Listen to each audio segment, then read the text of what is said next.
This program is rated 14 plus and contains scenes of violence and mature subject matter. Viewer discretion is advised.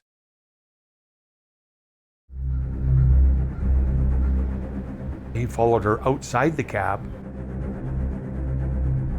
and killed her in the middle of the street. And it was senseless. My mom called and she was crying and yelling on the phone and telling me that Lucy died. This was a true whodunit.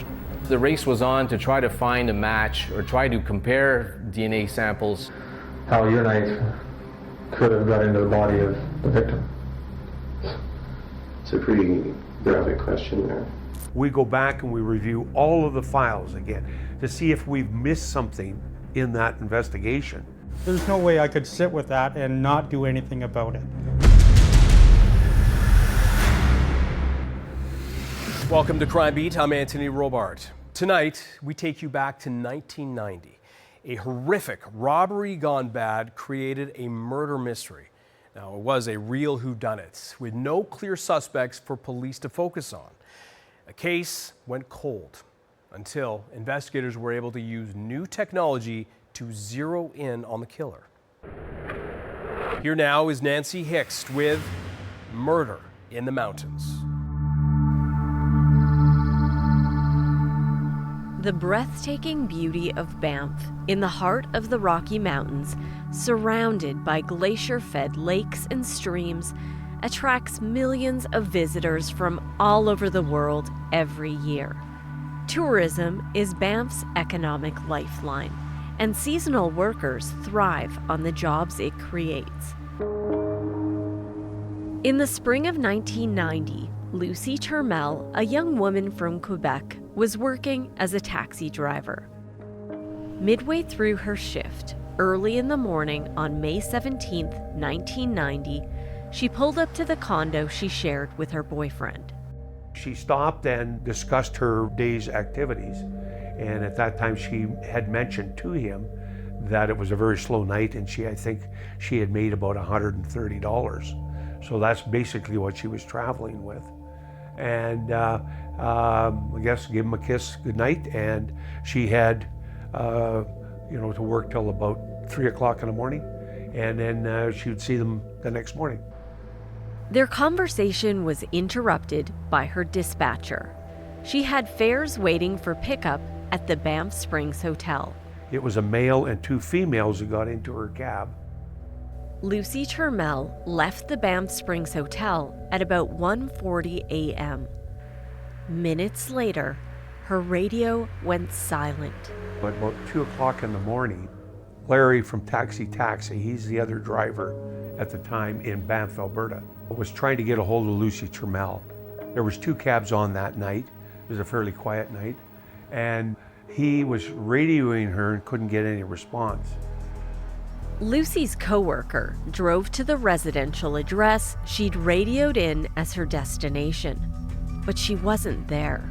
He then drove past her condo, and still no sign of Lucy. Shortly after that, he was coming down, going, I believe it's north on Banff Avenue, which is the main thoroughfare in Banff, where all the stores generally are. And he noticed the white taxi of Ford Crown Victoria going south, and it was heading towards the forestry office across the bridge, and it was a male driving it. It wasn't Lucy. So he was calling on the phone. He got a hold of dispatch. A chase through the winding roads of Banff ensued.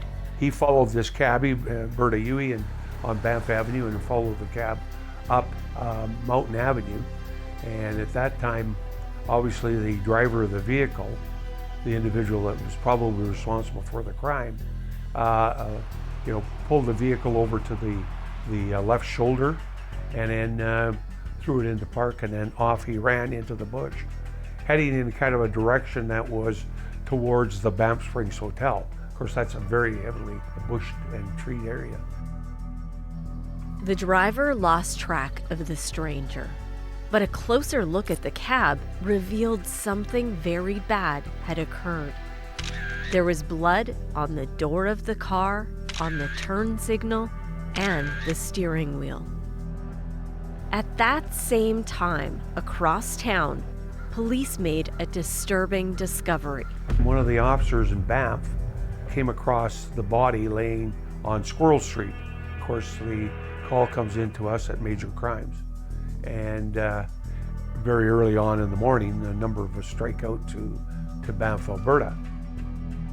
The victim was Lucy Turmel. Her body was located just 1 block from the condo she shared with her boyfriend. She had been murdered outside the cab and was laying in the middle of the street, right across from an elementary school on Squirrel Street. We were able to determine that she had been stabbed 17 times. So it was very vicious. She'd been stabbed once in her leg, once in her chest, and a number of times on the left side of her throat. 18 hours later, a third crime scene was located in a driveway between 2 residences, not far from where Lucy Turmel's cab was abandoned. The owners of the residence on Nahami Drive, I believe it's called, came out and saw the weapon laying between the 2 driveways. It was about a 6-inch hunting knife, and it was covered in blood. Investigators believed Lucy was killed for her taxi fares. There was no money in the cab left. She had a wallet that she carried, and that had all of the tips and all of the money that she would have garnered from various fares. There was nothing there. Her trip sheet was there. There was an amount on the trip thing in the cab which notified $8.50. The killer got away with very little cash. You know, it's one of those things where you just kind of shake your head and say, for probably $130, she lost her life.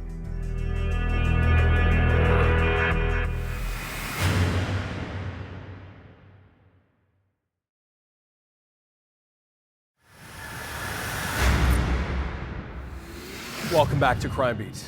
The stabbing death of Lucy Turmel left residents and tourists on edge. The heavy presence of police investigators was little comfort, as the killer was still out there. Here again is Nancy Hicks with Murder in the Mountains. Across the country, in the city of Lévis, Quebec, Lucy Turmel's family was shattered. My mom called and she was crying and yelling on the phone and telling me that Lucy died. And I was not sure to understand properly what she was trying to tell me. And it didn't go well. I was kind of in a shock. Lucy was the youngest of 3 siblings. I'm the older, Louis. My brother is Simon, and my sister was the little kid, Lucie. The 3 of us were quite bigger than my parents. The main reason is we were adopted, the 3 of us. From a very young age, Lucy had an adventurous spirit. She wanted to be a little bit free-minded person. She wanted to travel, she wanted to see the world. She didn't want to fit in the box as sometimes society wants us to be. She went to be a nanny in a Russian family in Toronto. She wanted to learn English, but she realized they spoke Russian. And she moved to a different family after that, and from there she got the bite of traveling and seeing outer world. So she went to different places, ended up in Banff. Lucy got a job at the iconic Castle in the Rockies, the Banff Springs Hotel. From the Banff Springs Hotel, she went after that working for restaurants where she met her boyfriend, Jeff. And she also worked for a taxi company. And she wanted to drive, one of her dream job was to drive the big bus that goes on the ice. And well, she had to go through different trainings, and so they wanted her to train on the taxi, and well, that's the job she had. She loved this situation. She was in love for last year, And she liked it. She felt she was free, she could do a bunch of things. In the spring of 1990, Lucy and her boyfriend moved in together. They were still in the process of unpacking boxes when she was murdered. A forensic examination of the cab revealed that none of the blood found inside of the vehicle was Lucy's. Police believed Lucy tried to fend off the attack and in the process injured the offender. It was in her personality to fight back. She was raised with two boys. We played rough games as kids, so she knew how to fight. She was not going to be a silent victim. So she had a fight with him, but she lost the game. But she did try to stay alive as much as she could. And we know the result. There was only one man who caught a brief glimpse of the killer. The taxi driver who saw him run from Lucy's stolen cab into the woods. We knew it was a male.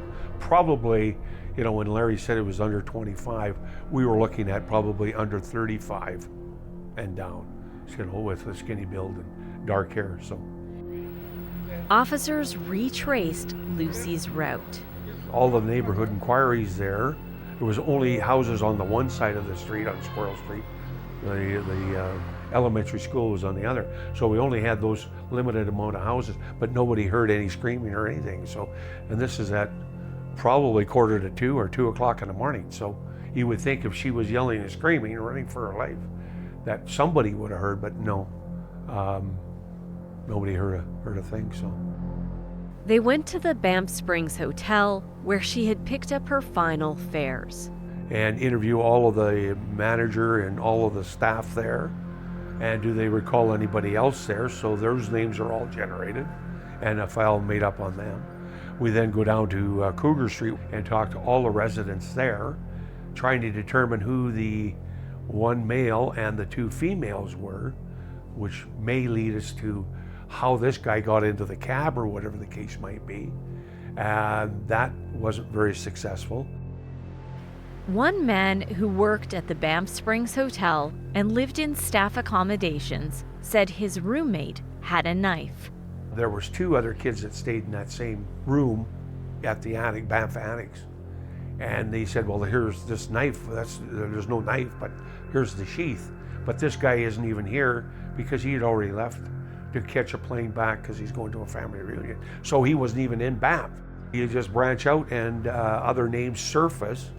And so they're interviewed, and it's a very transient area. So very quickly, either that night or the next night, we had an individual from Quebec with a knife threatening people in one of the other nightclubs. And of course, I interviewed him the following morning, and lo and behold, he admits to the crime.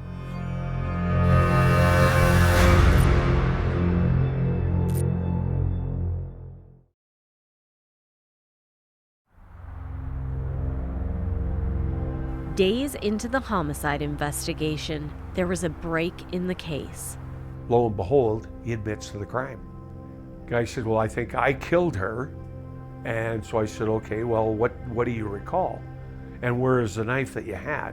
So the knife was obviously dropped in the bar. As it turns out, it wasn't a knife at all. And as it turns out, he wasn't the guy responsible. So yeah, that was just drugs and alcohol delusions. Officers pushed forward and once again came up with another viable suspect. And there was another individual that was actually a Calgary resident. He had a kind of an extensive criminal record for violence and so on and so forth. So I met with him a number of times here in Calgary. He was not very cooperative with us. He admitted being out in Banff during the time of the homicide, but he refused to give us any blood sample. Could DNA evidence prove his innocence or guilt? Well, it was a whodunit. They knew at that point that the blood in the taxi cab did not belong to the victim.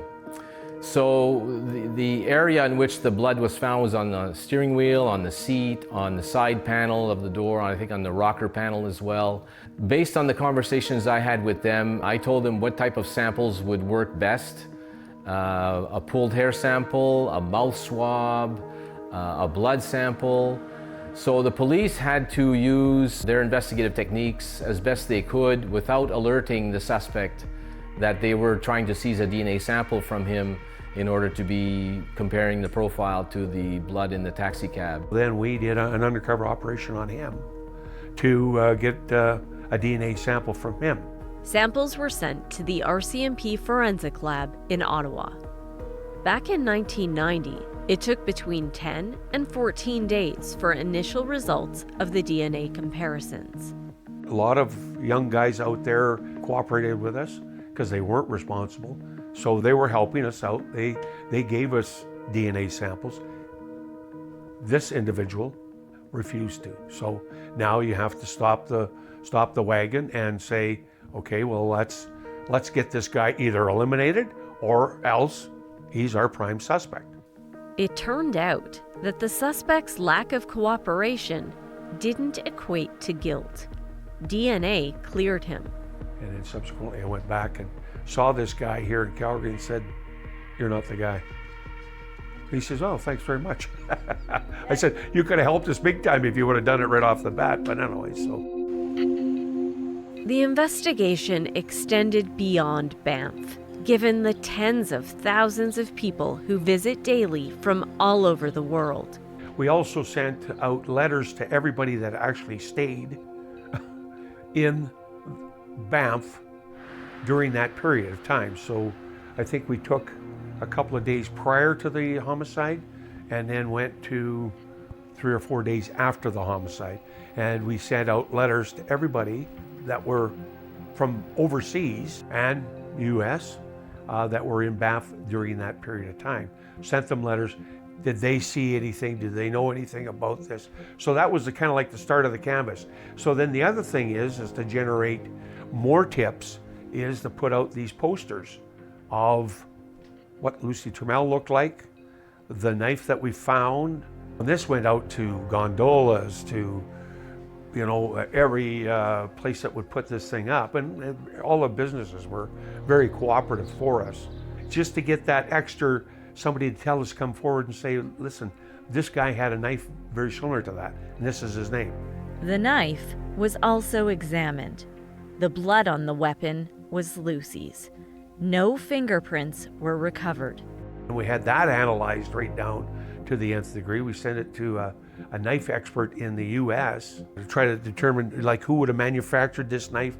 Was there a distributor here in Canada for those knives? These are all things, investigative areas that you're going into. Tips poured into the RCMP. Each one needed to be looked at, and each potential suspect cleared. I think we're up to almost 200 people that we've taken DNA samples from. Probably the lab is getting a little upset here. Here's another sample. The testing took place over several months. As the police were sending me samples from different suspects, I would batch those samples, and once I got a result out, I would immediately inform the police that these samples did not match the blood in the taxi cab. That would then lead to the police looking at other avenues of investigation, and they would look at other samples and send me another batch of samples. Time passed, and seasons changed. The case went cold as Lucy Trammell's killer continued to elude police. It was a little bit more tough on my mother. She was scared of that person. If that person would come and try to kill her, she had that in mind. And I said, no, it just, for some reason, it just happened, and he's not going to run after you. But she got a few times calls that there were nobody at the end, and certainly not him, but she associated with him. So it was a long years. Then, more than a year and a half later, one man's curiosity provided a new lead. Yeah, I was 20 years old, living here in Ontario, just finished high school. Shortly after that, I had a girlfriend move out to Banff, Alberta. I went out there to stay with her. My girlfriend was working at the top of the Sulphur Mountain Gondola, and first or second day out there, after I got settled, I went out there to see her for lunch. Dwayne Jung rode the gondola up the mountain, witnessing spectacular scenery and a breathtaking view of Banff. But his attention was stolen by a poster about a homicide. What I noticed about the poster is I've always been intrigued by true crime. That's the type of book I would read. That's the type of show I will watch. The picture of Lucy Turmel herself and the murder weapon, and it drew me to it. And I just read the short description on the poster itself. He met his girlfriend at the top of the gondola. I met her at her lunch break. We went over to the little cafe area and sat and had her lunch and a quick bite to eat. And it just came up that about the help wanted poster, the details on it, how it hadn't been solved. There was I believe the crime took place in 1990, and the police were basically at a standstill and had no further leads on it. She made reference that she knew somebody who had some information about the incident itself. I asked her, well, how does she know about it? And she told me that her roommate's family was family friends of the gentleman. I was very intrigued. I was asking questions. I was asking, how did she know? Why did she not go to the police? Why did she not confront the family about it yet? That night, Dwayne asked his girlfriend's roommate what she knew about the murder in the mountains. She was very open and upfront about it. She did tell me that, yeah, I know who it was. And I asked her, obviously, how do you know?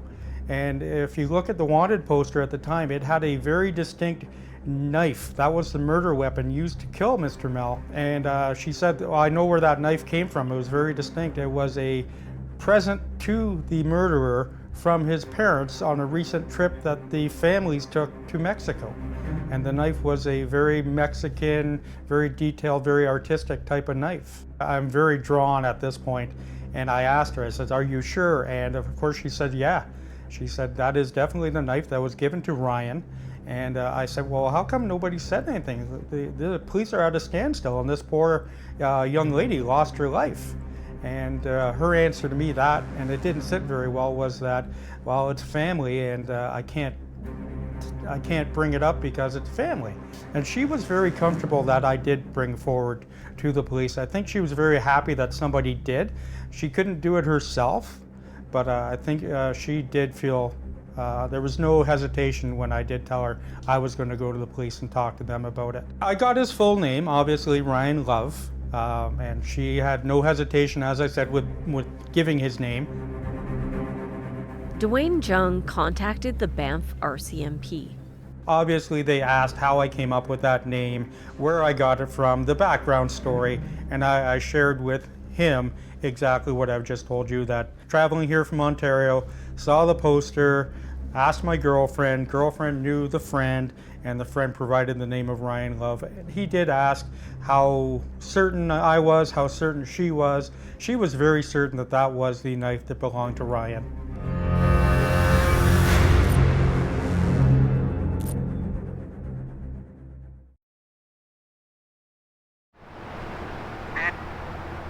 In 1991, more than a year and a half after the murder of Lucy Turmel, investigators finally had a possible break in the case. A fresh tip and a name. When officers reviewed their files, they realized Ryan Love had come up before, during the initial door-to-door canvass. That was one of the persons that worked at the Banff Springs Hotel and stayed at the Annex. We were able to determine that that person that owned that sheath, that was the leather container that you would carry the knife in, had left Banff and was going to a family reunion in Thunder Bay, Ontario. Ryan Love's friends told police they believed he left Banff before Lucy Turmel was killed. But Love was never interviewed or officially cleared as a suspect. You know, he was an 18-year-old young guy that basically, when we saw photographs of him, really fit into kind of the physical profile as well. And so now we know that that's his knife sheath. There's no knife. We have the knife, but now we have this person saying, well, Ryan Jason Love always had this knife and he carried it with him. So now the bells and whistles are going off all over the place. BC RCMP officers interviewed Ryan Love at his parents' home on Vancouver Island. Okay, the date is the 31st of December, 1991. The time now is 3:43 p.m. This is Constable Dave Bate, and present with me is Constable Brad Sawchuk and Ryan Jason Love, spelled L-O-V-E. Well, Ryan, we'd like to talk to you concerning a knife which we think you owned at one point at least. Mm-hmm. And which may have been used in the murder of Lucy Turmel, who was murdered on the 17th of May, 1990. Bringing pictures of the knife, and then he identifies the knife as, hey, that's my knife, and identifies it from a mark that he used to jump a person's car with his knife, and it sparked on, so it left an indication on the knife. So he said, oh yeah, that's my knife. Where did you find it? I haven't seen it since Banff. Okay, so when was the last time you did see the knife? Oh God, who knows, our room was a mess. I remember the sheath being there though. Were you in Banff when the murder happened? I think so. I'm not sure because I left for... Like you would have no doubt heard, there must have been lots on the news about it and things like that. Everybody would have been talking about it. Yeah, but I left for Ontario too. Okay, do you recall if you were actually in town when it happened? I don't know. Could have been, I mean, it's hard to say. I think you say the 17th to me and I go, huh? When was the 17th? Basically what we're about right now is to ask you how your knife could have got into the body of the victim. It's a pretty graphic question there. Pretty morbid thought, isn't it? Well, yeah, I mean, it may, I see where you're going with something. Is that's what we're here to find out. Yeah, you're getting into real touchy and. I'm asking you if you have some explanation or ideas on how that could have happened. I mean, obviously it left my place and somebody took it. I imagine this is a big excitement with a big break in the case kind of thing. But I mean, there's any fool can see that you're pointing at three possibilities. Is one, somebody took it. One, I went and took it. And the third one, what's the third one? Okay, two possibilities then. Somebody took it and then I took it, yeah. Or I'm involved in this somehow. The interview continued for nearly an hour. At the end, investigators asked Love if he would provide a blood sample. I don't know if you've heard about DNA testing or not, but it allows the lab to basically say yes, that was him, or yes, or no, it wasn't. Okay, well, no, I think I'll talk about Laura before we go. Blood samples and stuff, Okay, well, we'll conclude the statement for now. The time now is 4:26 p.m. Over the next few months, police visited Love's hometown of Duncan, BC on a number of occasions to try to get a voluntary sample of his DNA. I went and interviewed him with his father was there. Again, Love refused. We're not going to let this thing die. And that's what I said to Ryan. I said, until we eliminate you, Ryan, you're number one on our hit list. So. By then, all suspects except Ryan Love had been cleared. Police decided to try something more covert.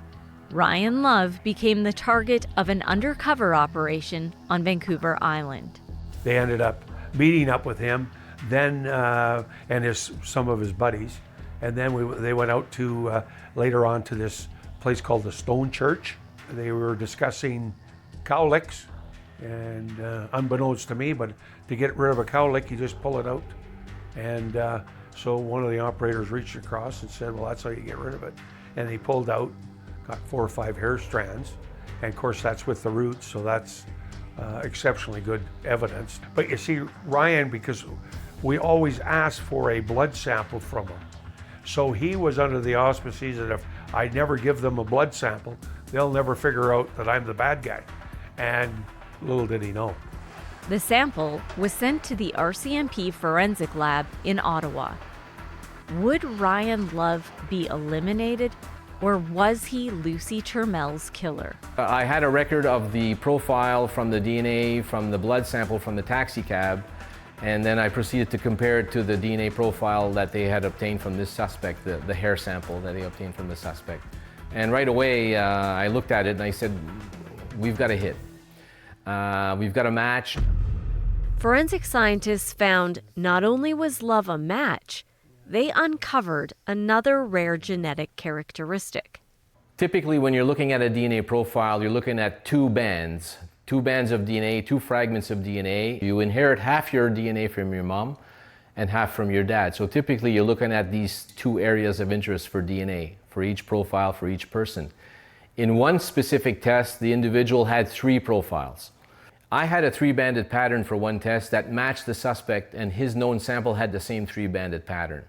So just looking at the odds of that happening, it was astronomical. More than 2 years after Lucy Turmel's murder, DNA identified her killer. But Ryan Love wasn't arrested. The hair sample, taken by undercover officers, was flagged as a potential problem. It was the way that it was taken. It wasn't that it was taken by undercover officers. It was that he didn't really consent to having his hair pulled from his head. It was done as part of a joke, but he hadn't consented to that. Undercover officers headed back to BC, this time to the Sunshine Coast. Now the new scenario is we bring him across to Horseshoe Bay, and then the operator takes him up to Gibson's, and we do a number of scenarios up there. Ryan Love partied with his new friends at Cedars Inn. The plan was to rob a fishing boat, and so they were getting ready for that, and as part of that they were staying in a motel room, and an RCMP officer was the chambermaid for the hotel room, and he made sure that there were clean bedding, clean bags in the garbage and that sort of stuff. They were partying a bit, and so they're sitting around. So fortunately enough, Ryan blew his nose and threw the tissue not in the toilet, but in the garbage can. Now we have 2 samples now. Well, then I get a new sample in the form of a tissue paper with nasal mucus on it, as it was reported to me. I proceeded to extract DNA out of that and take it through all of the various steps of our protocol, and then I tested it for the DNA profile, and sure enough, at the first test, the DNA profile matched that of the blood in the taxi cab, as well as it matched the DNA profile from the hair sample they had received previously from the suspect. So everything matched.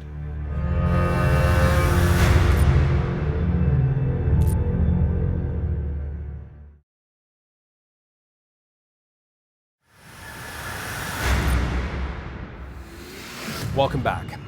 Years after Lucy Turmel was violently stabbed to death in the popular tourist town of Banff, police finally had DNA evidence that identified the killer.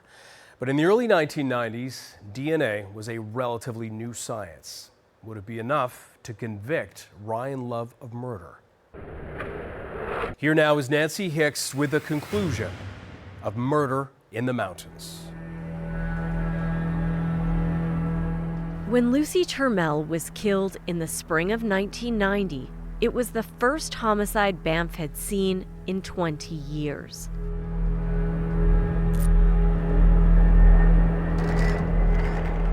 Ryan Love was arrested and flown back to Alberta to face justice. It was the first glimpse of the accused killer.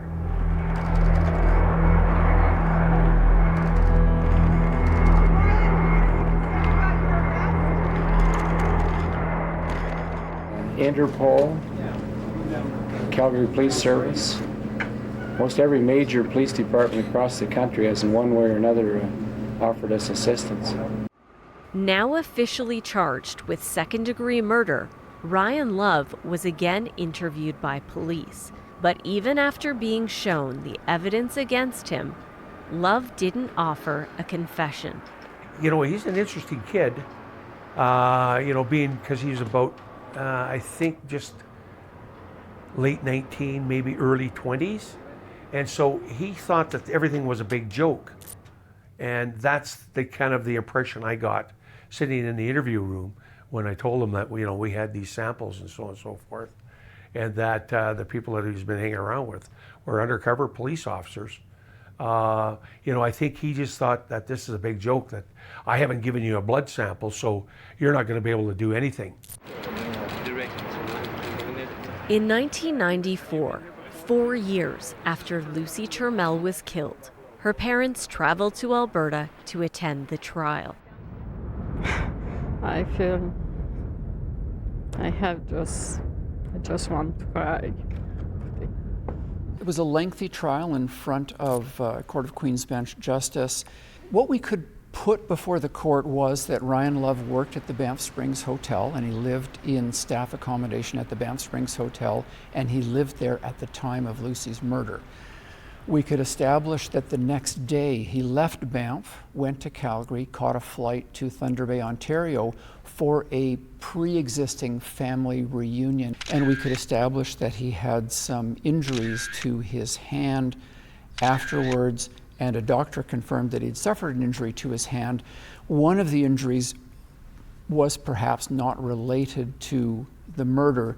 The others, we don't know. We never got close enough to look at that. By the time the RCMP looked at his injuries, they were just scars. The prosecution alleged Lucy Turmel was killed for $130 in fares and a $20 float she carried that night. The blood found inside the stolen cab was key evidence. Probably the biggest reason that we were able to solve this case is because of Lucy Turmel herself, because it was apparent that she had fought her assailant, because her assailant had obviously suffered wounds significant enough to leave a fair amount of blood in the cab that he had stolen. And so the last thing she did before she died was to help gather the evidence that would be necessary down the road. It ended up giving the evidence that we needed, because if he hadn't been injured during the killing of Lucy Turmel, we would have had no DNA evidence. There would have been no case. There would never have been a suspect developed. The prosecution's case centered exclusively on DNA. And it was the justice's first DNA trial as well, so we spent a lot of time educating the court on DNA typing, DNA profiling, the whole process involved in that, because we had to make sure the judge understood the evidence in order to make an intelligent decision about the evidence. In my testimony, based on the information I've discussed with you earlier about the three-banded profile and all the other matching DNA profiles in the different tests we used, I could only conclude that to a very high degree of scientific certainty, the blood from the taxi cab came from the suspect. What was significant was that DNA was the only evidence. So it wasn't just DNA was helpful, DNA was the entire case. So it was a case that pushed DNA to the forefront and really tested the science of DNA forensic typing and the population genetics aspect that are part of developing the statistical likelihood numbers. I think the way we probably argued it to the judge was that effectively, because of those statistics, it likely meant that there was no one on Earth that had ever lived on Earth that would have had that pattern. Ryan Love was convicted of the second-degree murder of Lucy Turmel. The judge was satisfied that the knife that had been recovered was the murder weapon because Lucy's blood was found on it. He was satisfied that robbery was the motive, and ultimately, once he was satisfied that it was Ryan Love's DNA found in the cab, then he was satisfied beyond a reasonable doubt that there was no other conceivable explanation other than Ryan Love was the killer. Love was sentenced to life in prison with no chance of parole for 20 years. But Love didn't accept his conviction. The biggest issue in this case, aside from identification of the profile as being the defendant's profile, was the constitutionality of the undercover operation. And so the trial judge ruled that the evidence was admissible. There was a charter application to exclude it. He ruled that it was admissible. After the conviction, the case was appealed to the Alberta Court of Appeal, and the Alberta Court of Appeal decided in a 3-0 decision that the trial judge had erred with respect to the Stone Church hair sample.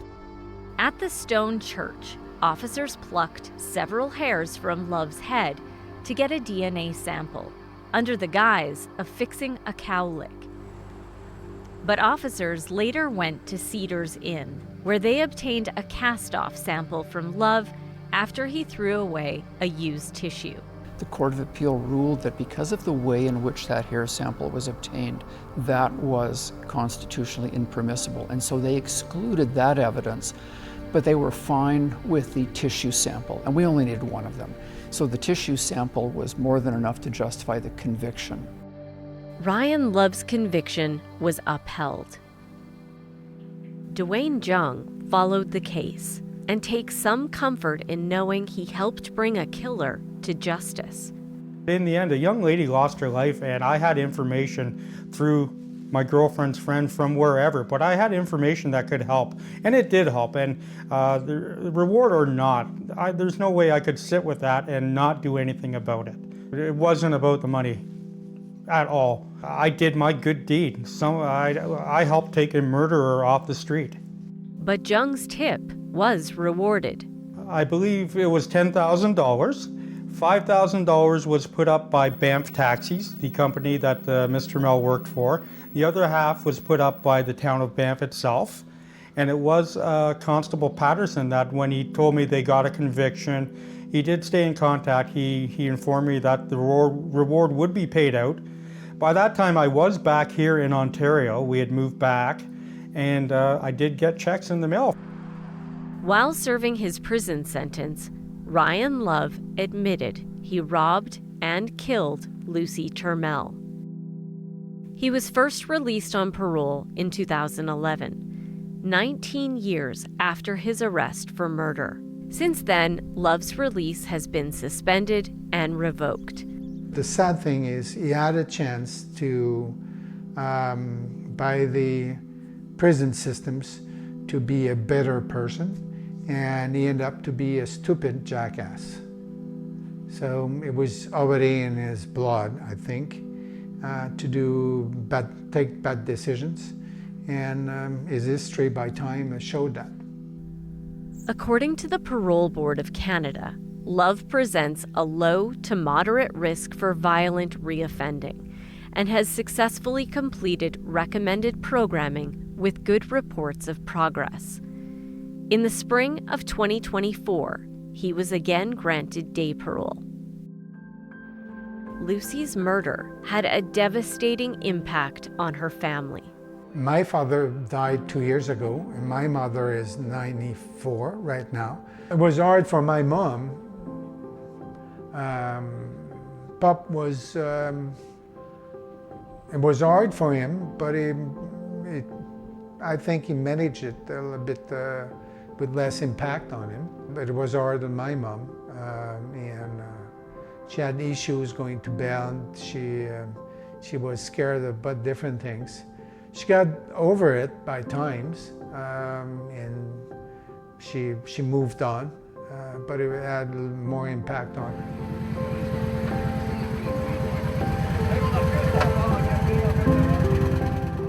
Lucy Turmel's brother honors her by living his life just as she did, filled with adventure. You never know. You know, you can talk about yesterday, you can dream of tomorrow. The only thing you have is today. So you can plan, you can have an agenda, you can have dreams about different things, but the only thing you really have is today. So live it. We now want to take a moment to remember Constable Nigel Patterson. He was a veteran member of the RCMP, served in Banff twice during his 25-year career, and was the file coordinator on Lucy's case. He was heavily invested in this investigation and tragically passed away during the making of this episode. We offer our condolences to his family and is remembered for his dedicated service to the RCMP and the community. I'm Anthony Robart. Thank you for joining us tonight on Crime Beat.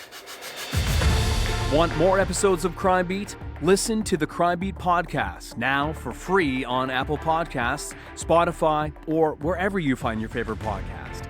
And for past episodes of Crime Beat, go to the Global TV app, visit globaltv.com, or check out our Crime Beat YouTube page.